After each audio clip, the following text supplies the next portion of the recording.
Just a few moments ago, the Wall Street Journal is reporting why the CIA director made a mysterious trip to Moscow. John Ratcliffe meeting with Russian officials early this morning.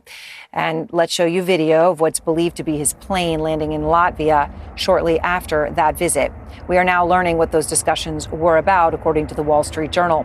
They report that Ratcliffe was there to deliver a warning to Russia not to attack NATO countries, which is obviously a significant meeting, a message that could have been conveyed in many different ways. It didn't require the CIA director taking the sort of risk of going in there and having Ukraine not have to bomb Russia during that, given that CNN reported about 2 weeks ago that U.S. intelligence assessments indicated Putin could try to test NATO's resolve by launching an attack on a NATO member. Now, earlier, Trump downplayed the significance of the visit. Here he is. He's there on, very sort of semi-routine. I hate to disappoint people. We would like to see the war with Ukraine end. The comment there about the CIA director is false. The CIA director's secret flying to Moscow is anything but routine. This was Ratcliffe's first known visit to Russia since the start of Trump's second term. It's been 5 years since a CIA director has stepped foot in Russia. I've spoken to a former CIA director who went there when times were much less fraught, who would have described it at the time as an incredibly security risk and anything but routine. Lara Seligman broke the story for the Wall Street Journal, and she is out front tonight. So, Lara, okay, you obviously have significant new reporting here. So let's just start with, what can you tell us about this trip and what triggered it? So what prompted this surprise visit to Moscow by Ratcliffe was new U.S. intelligence assessments that Russian President Vladimir Putin could launch a limited assault on an allied country, likely a Baltics nation, in the next few years. We reported this a few weeks ago. So Ratcliffe was dispatched by the Trump administration to Moscow yesterday. He arrived in a military aircraft, kind of a surprise. And the intent was to deliver this message to Putin not to attack NATO countries. So this is really significant and really signifies that the Trump administration takes this intel seriously. He arrived there on a military jet. He met with Russian intelligence officials, not Putin himself, although Putin was briefed on the meeting. So why would Putin go and attack a NATO country, especially while his military is stretched so thin in Ukraine? Well, according to intelligence officials, the idea would be to test NATO's resolve and try to fracture the alliance. What we know is that U.S. officials are increasingly concerned that Putin is backed into a corner, and the thinking is that a cornered Putin lashes out. Yeah, I mean, so much of this is so fascinating that if, the reporting is obviously stunning, you're reporting that Putin would be considering an attack like this. But if it's within a couple of years, why this now? And also why this administration, which has had, frankly, such disdain for its own intelligence assessments on things like Ukraine or Iran, took this one seriously. I mean, there's so many questions from all of this. But, among them, Lara, is this. Hours ago, Trump was asked about a possible Russian attack on NATO, right? Was that the reason for the trip? Somebody asked him, and this is what he said. The CIA director, ours, is in Russia. Rumors are saying Putin is going to test NATO resolve, all the way to speculation that is crazy. He's going to strike England, all the way to this is maybe the U.S. telling them about the Iranian sanctions, saying we're serious about them. Can you tell me why our CIA director flew in the middle of the night to meet with the Russians? Well, none of the above. He's there on, very sort of semi-routine. I hate to disappoint people. We would like to see the war with Ukraine end. So among the things Glenn Beck lists there is Putin is going to test NATO resolve. Trump denies it. Obviously, your detailed reporting contradicts what he said. What do you make of his denial?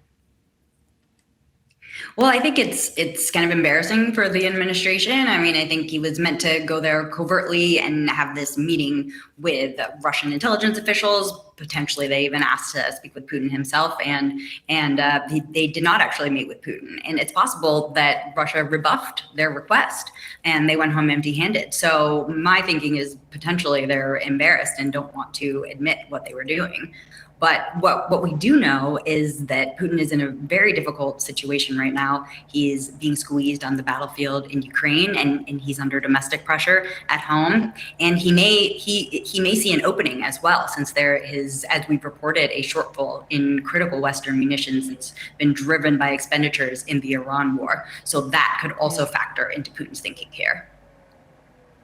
Yeah, absolutely amazing. And amazing they would have thought no one would have noticed. I mean, anybody who was up in the early hours of the night saw it on the Flight Radar Twitter feeds that this plane was going in. All right, Lara, thank you very much. I appreciate your time and all this fantastic reporting that you shared with us. I want to go out front now to Democratic Congressman Seth Moulton of Massachusetts, because he's on the House Armed Services Committee, served 4 tours of duty in Iraq with the Marines, and is now running for U.S. Senate. So, Congressman, you hear Lara Seligman's new reporting there, and she's got a lot of detail. So what do you make of it? You know, the conversation we're having is that John Ratcliffe, the CIA director, goes to Moscow.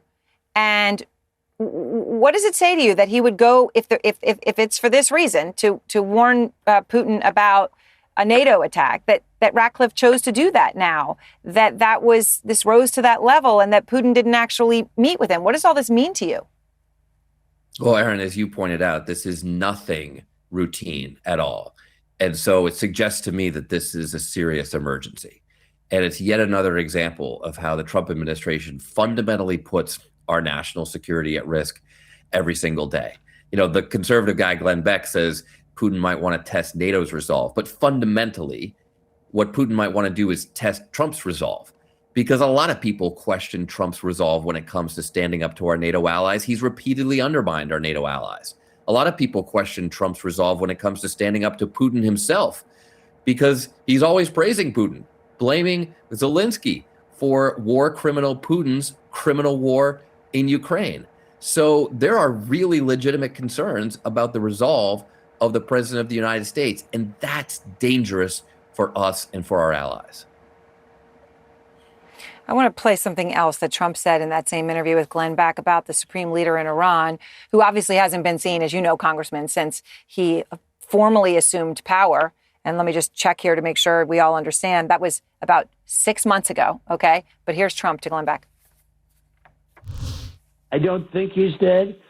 He was very seriously wounded at the left side of his body. The arm, the leg, the whole thing. He was very seriously wounded, but I don't think he's dead. So those comments, Congressman, come as The Economist has some really important new reporting. They are saying that there are new billboards showing up in Tehran, and on the billboards, and in the billboards there, I've seen them when they put really, really big. And these apparently show 7 men who have taken power in Iran since Khamenei was killed. And 7 people, okay? The billboard calls the men. So on the billboard, it says top of the country's security and defense. So you'd say, okay, these massive billboards are going up, 7 guys, top of the country, and it says so on there. But the supreme leader is not on there. He is actually not one of the 7, according to The Economist reporting, which is incredible. What does this tell you? It tells me that Iran has a more military-controlled regime, and that probably makes them more effective at standing up to Trump's war. And so, frankly, it's not a surprise that Iran would have a more military-focused leadership when they've been so effective at controlling the entire world economy here through this war that Trump started and has totally backfired. I mean, to connect these two things, let's not forget that Trump promised he would end the Ukraine war on day 1. He's now promised about 40 different times that the Iranians are begging to come to the negotiating table and they're going to end the Iran war. He hasn't fulfilled any promise to end wars. He's done nothing but start wars on his watch. And the wars are backfiring on him, and it's incredibly dangerous for our national security.